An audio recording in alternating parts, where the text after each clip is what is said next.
नमस्कार मित्रों, आप सभी का बहुत बहुत स्वागत है हमारे YouTube चैनल पंडित जी ऑनलाइन में। आज हम इस वीडियो में आप सभी को सुनाएंगे श्रावण शुक्ल पुत्रदा एकादशी व्रत कथा। युधिष्ठिर कहने लगे कि हे भगवान, श्रावण शुक्ल एकादशी का क्या नाम है, व्रत करने की विधि तथा इसका महत्व कृपा करके कहिए। मधुसूदन कहने लगे कि इस एकादशी का नाम पुत्रदा है। अब आप शांति पूर्वक इसकी कथा सुनिए। इसको सुनने मात्र से ही वाजपेयी यज्ञ का फल मिलता है। द्वापर युग के आरंभ में माहिष्मती नाम की एक नगरी थी, जिसमें महिजित नाम का एक राजा राज्य करता था। लेकिन पुत्रहीन होने के कारण राजा को राज्य सुखदायक नहीं लगता था।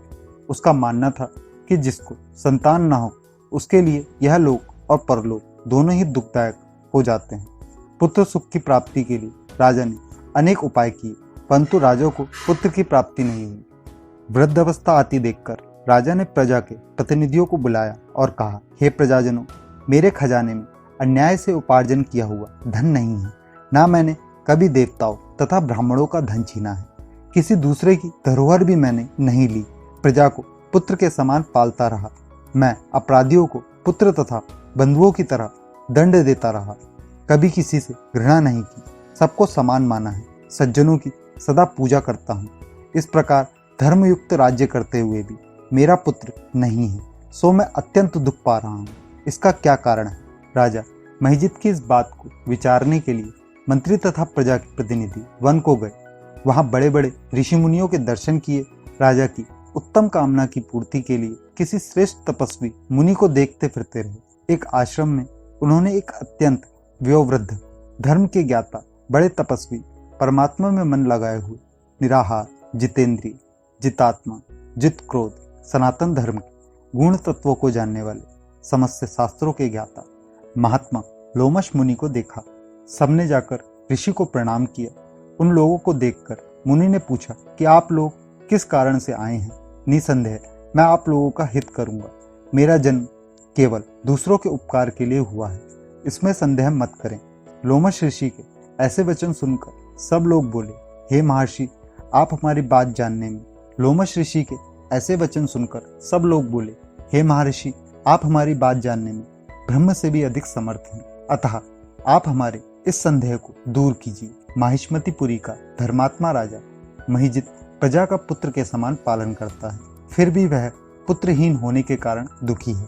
उन लोगों ने आगे कहा कि हम लोग उनकी प्रजा हैं, अतः उनके दुखों से हम भी दुखी हैं।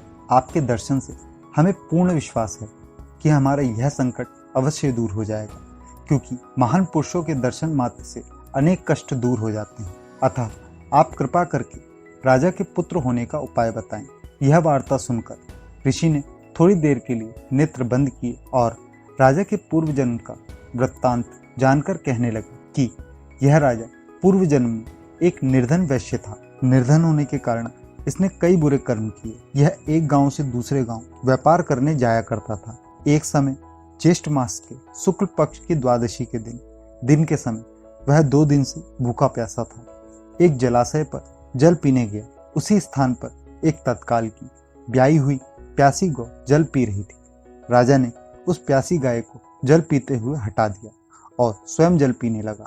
इसलिए राजा को यह दुख सहना पड़ा और एकादशी के दिन भूखा रहने से वह राजा हुआ और प्यासी गौ को जल पीते हुए हटाने के कारण पुत्र वियोग का दुख सहना पड़ रहा है। ऐसा सुनकर सब लोग कहने लगे कि हे ऋषि, शास्त्रों में पापों का प्रायश्चित भी लिखा है, अतः जिस प्रकार राजा का यह पाप नष्ट हो जाए, आप ऐसा उपाय बताइए। लोमश मुनि कहने लगे कि श्रावण शुक्ल पक्ष की एकादशी को, जिसे पुत्रदा एकादशी भी कहते हैं, तुम सब लोग व्रत करो और रात्रि को जागरण करो, तो इससे राजा का यह पूर्व जन्म का पाप अवश्य नष्ट हो जाएगा। साथ ही राजा को पुत्र की अवश्य प्राप्ति होगी। लोमश ऋषि के ऐसे वचन सुनकर मंत्रियों सहित सारी प्रजा नगर को वापस लौट आई और जब श्रावण शुक्ल एकादशी आई तो ऋषि की आज्ञा अनुसार सबने पुत्रदा एकादशी का व्रत और जागरण किया। इसके पश्चात द्वादशी के दिन व्रत के पुण्य का फल राजा को दिया गया। उस पुण्य के प्रभाव से रानी ने घर धारण किया और प्रसव काल समाप्त होने पर उनका एक बड़ा तेजस्वी पुत्र उत्पन्न हुआ। इसलिए हे राजन, इस श्रावण शुक्ल एकादशी का नाम पुत्रदा पड़ा। अतः संतान सुख प्राप्त कराने वाले इस व्रत को अवश्य करें। इसके महत्व को सुनने से मनुष्य सब पापों से मुक्त हो जाता है और इस लोक में संतान सुख भोग कर परलोक में स्वर्ग को प्राप्त होता है।